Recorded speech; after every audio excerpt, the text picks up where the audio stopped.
What's up, guys? So, um, I create a system which is complaint management system. So I named it Citycoms. So first, create account. The full name. See, my full name is for John Doe. John D. Doe. Email John D. at gmail. So password must be 8 characters. So John D 1 2 3 4 5. So 8.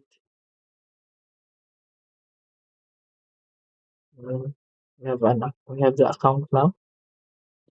So let's log in.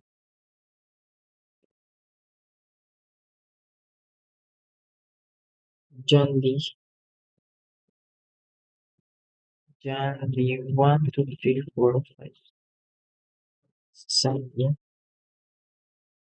So this is the portal or dashboard of user na kung kailangan niya complain. So this is the landing page. So we have about contacts. This is simple for project purposes. So let's create complaint.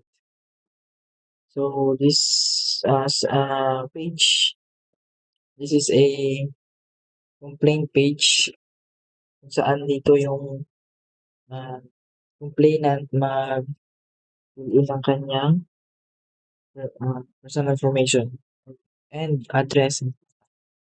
So the name, John D. So age, let's have 23. Gender, female. Yes, let's choose it. Number. And the next complaint details. So in this page, it has this is the the complaint page na contains a title, description, category, yung date or time of incident. So let's create an example. So example is ngawat, ngawat, manok, manok.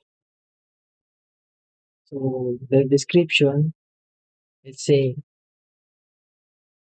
ngawat, uh, taga Yak Barrio sa Carabao. The category, so let's put other. And then the incident date happened, let's say kahapon.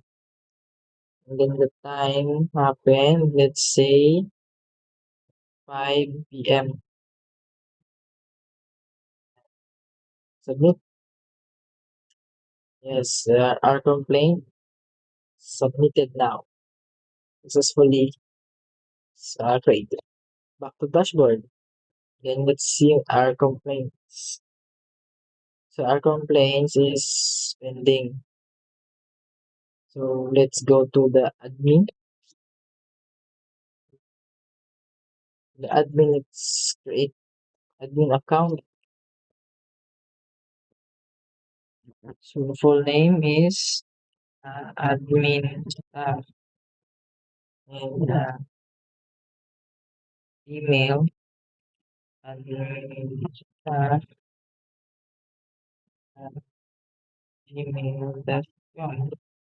The password is put admin 1, 2, 3, 4, 5.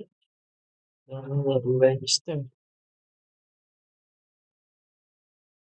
Log in. Admin stuff Gmail. Admin 1, 2, 3, 4, 5. Since the dashboard. So this is simple analytic dashboard. So let's view the complaints. So the complaints is here, the new complaint. So pending. So the admin checked it, the complaint, and the admin can choose if approve, rejected, or resolved. So let's say approve. Status updated successfully. Now let's go again to the um, user side, the complainant dashboard. So let's see the complaints. So here we go. So the complaint approved by the admin. So your complaint has been approved and is being processed. So that's it. That's my simple complaint management system. This is the output. And let's go to the code. So this is my code. So this is my complaint management system. So I use Laravel. Code is for admin of controller. So this happens the login and register function of the admin. So first is the function to show the register form, and then the uh, register where it insert or fetch the data to the database, and this is the login function to show login form, and this is the um, login uh, this is the login logic, or di- dito yung dito nangyayari yung pag-fetch ng data. Dito nangyayari to check the uh, user if it exists or not exist. Kung meron bang user, so chine-check niya kung meron ba yung user na naka-stored sa database or naka-login. If wala, it returns invalid admin credentials. So, and also, this is the logout function.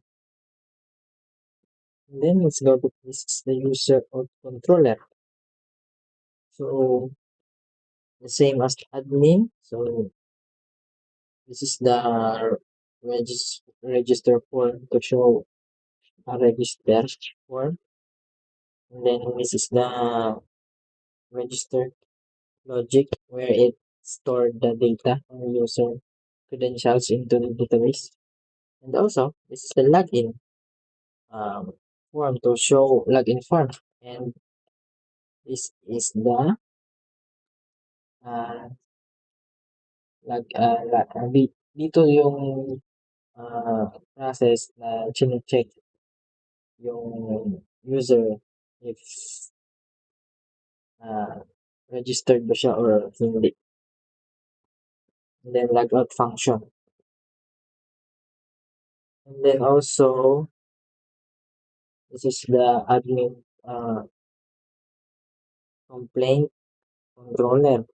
So this this happens to display the complaints list, and also this admin dashboard controller.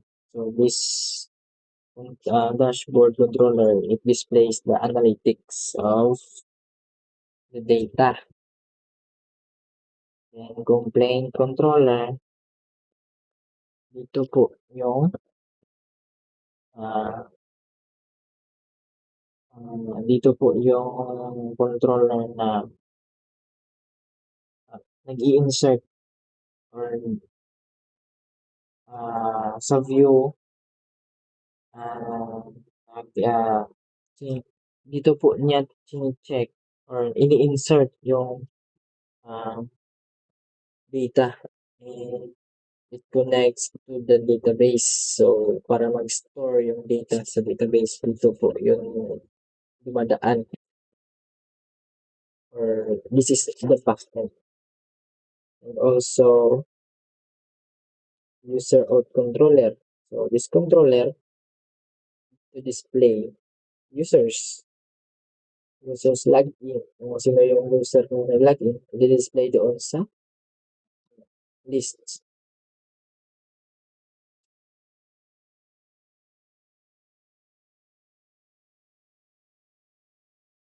Yung user controller, ito pala yun. Yung may edit at delete na user out pala ito. And also the models. So admin, we have admin model or user admin complaints, and also the user or complainants. So next step, this is the migration. So I create migrations for complaints, and for admin, for users. Yes, I created that. And also this is the let's see the route. So this is my routes of my, so it is clean. Categorize ito para hindi ko malimutan kung ano yung nilalagay ko dito. Minsan kasi nakakalimutan ko. So this is the view. This is the user interface or UI of the system. This is a simple UI. We have auth for login, register for admin, user login and user register, then admin subfolder, my dashboard, and index. Master layout. Here's the master layout para organize yung dashboard. So, yun lang po yung aking simple system.